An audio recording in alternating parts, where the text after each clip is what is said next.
BJP സംസ്ഥാന vice president C Krishnakumar തെരഞ്ഞെടുപ്പ് commission നൽകിയ അഫിഡവിറ്റുകളിൽ വ്യാജ വിവരങ്ങൾ ചേർത്തുവെന്ന് കോൺഗ്രസ് നേതാവ് സന്ദീപ് വാര്യർ. ജിഎസ്ടി ബാധ്യതയുണ്ടായിരിക്കെ തെരഞ്ഞെടുപ്പ് അഫിഡവിറ്റിൽ ഇല്ല എന്ന് രേഖപ്പെടുത്തി. കേറ്റ് ലോജിസ്റ്റിക്സ് എന്ന കമ്പനിയുടെ പാർട്ണറായ കൃഷ്ണകുമാർ കമ്പനികളിൽ പാർട്ണർഷിപ്പ് ഇല്ല എന്നാണ് തെരഞ്ഞെടുപ്പ് കമ്മീഷന് നൽകിയ വിവരം.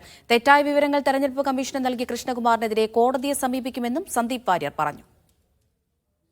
തെരഞ്ഞെടുപ്പ് കമ്മീഷന് മുന്നിൽ നൽകുന്ന അഫിഡവിറ്റിൽ തെറ്റായ വിവരങ്ങളാണ് സി കൃഷ്ണകുമാർ നൽകിയതെന്നാണ് പ്രധാന ആരോപണം.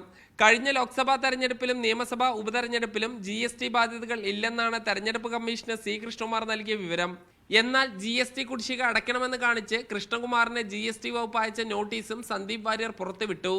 കൂടാതെ കൈറ്റ് ലോജിസ്റ്റിക്സ് കമ്പനിയുടെ ഓഹരി ഉടമയാണെന്ന് കാണിച്ച് രജിസ്ട്രേഷൻ ഇൻസ്പെക്ടർ ജനറലിന്റെ ഓഫീസിൽ കൃഷ്ണകുമാർ നൽകിയ കത്തുമുണ്ട്. എന്നാൽ ഒരു കമ്പനിയിലും താൻ പാർട്ട്ണർ അല്ലെന്നാണ് കൃഷ്ണകുമാർ തെരഞ്ഞെടുപ്പ് കമ്മീഷന് നൽകിയ വിവരം.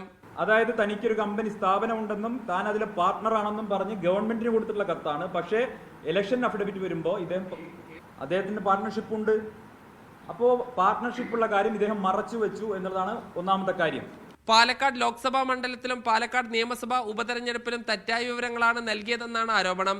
BJP സ്ഥാനാർത്ഥിയായ സി കൃഷ്ണകുമാറിന്റെ നാമനിർദ്ദേശ പത്രിക തള്ളിപ്പോകാതിരിക്കാൻ തെരഞ്ഞെടുപ്പ് കമ്മീഷനും ഒത്താശ ചെയ്തുവെന്ന് സന്ദീപ് വാര്യർ ആരോപിച്ചു. പാലക്കാട്ടെ കഴിഞ്ഞ ലോക്സഭാ തെരഞ്ഞെടുപ്പിൽ BJP സ്ഥാനാർത്ഥിയുടെ സ്ഥാനാർത്ഥിത്വം നഷ്ടപ്പെടാതിരിക്കാൻ വേണ്ടി ഇലക്ഷൻ കമ്മീഷൻ ഈ ഇലക്ഷൻ ഫ്രോഡിന് കൂട്ടുനിന്നു എന്ന ഗുരുതരമായിട്ടുള്ള ആരോപണമാണ് ഞാൻ നിങ്ങളുടെ മുൻപാകെ ഉന്നയിക്കുന്നത്. ഇതിന് മറുപടി പറയുന്നത് കൃഷ്ണകുമാറല്ല, ഇലക്ഷൻ കമ്മീഷനാണ്. തെരഞ്ഞെടുപ്പ് കമ്മീഷനിൽ വ്യാജ വിവരങ്ങൾ അടങ്ങിയ അഫിഡവിറ്റ് നൽകുന്നത് ക്രിമിനൽ കുറ്റമാണ്. വിഷയത്തിൽ നിയമ നടപടി സ്വീകരിക്കുമെന്നും സന്ദീപ് വാര്യർ അറിയിച്ചു. സാജിദ് അജ്മൽ, മീഡിയ 1, പാലക്കാട്.